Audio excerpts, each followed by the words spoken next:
Coming from the campus of Penn State University, I'm John Blauvelt, joined alongside by Sean Flannery and Carl Normill. We're here for a pssn midseason report of the Penn State football team. And guys, we have a team that is 4-1, but really 4-1 I don't really think really justifies how good or how bad this team really is.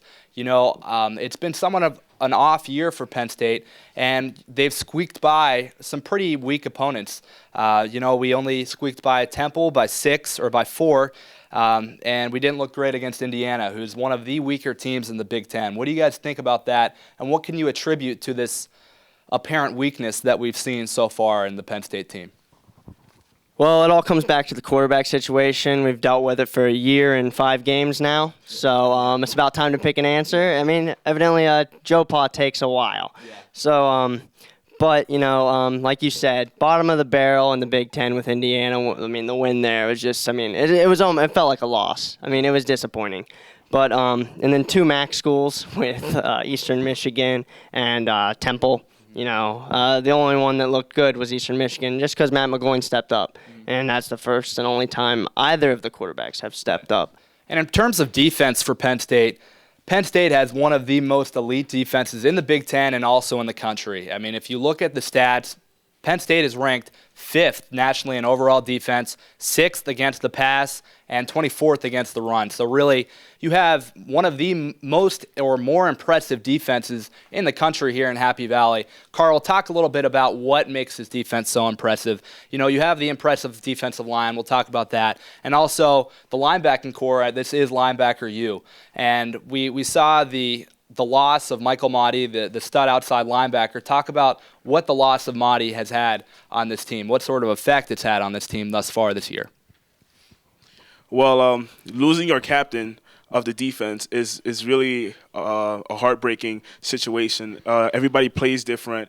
It's a different chemistry. And also being replaced by a different player also brings a different kind of chemistry to the game.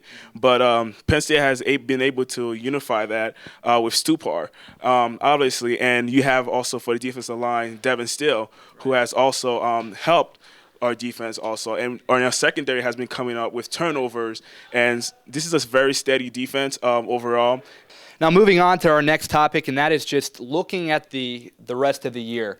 We're going into Big Ten play. We already had our first game against Indiana where as I said, we barely squeaked by.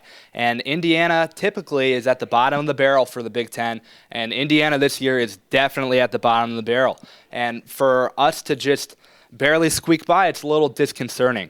So we have Iowa coming up this weekend, and then we have Purdue, Northwestern away, Illinois at home, Nebraska at home, Ohio State away, Wisconsin away. Sean, looking into the future of the season, what do you predict for this team? Are they bowl eligible? What do you think? I give them 4 more losses, so we would be bowl eligible. But, it's just too tough of a schedule to not lose at least 3, but I think 4 more games. We have Illinois at home, Nebraska at home, at Ohio State, at Madison for Wisconsin. You got some pretty good teams, good level play. At Northwestern. It's just, it's too tough with no offense and being led by only your defense to just, not lose 3 more games. Yeah.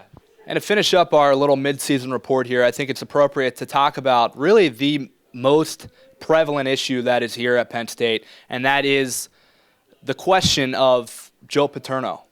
Head coach Joe Paterno, as we know, is a legend here, but what sort of role does he play with this Penn State team? Many people are just saying that at this point he's kind of just a statue.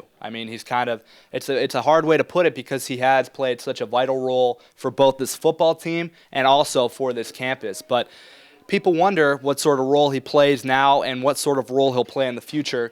That's for another conversation and for another day. But for Sean Flannery, for Carl Normill, I'm John Blauvelt. This has been your PSN midseason report of the Penn State football team. Now let's go back to you guys in the studio.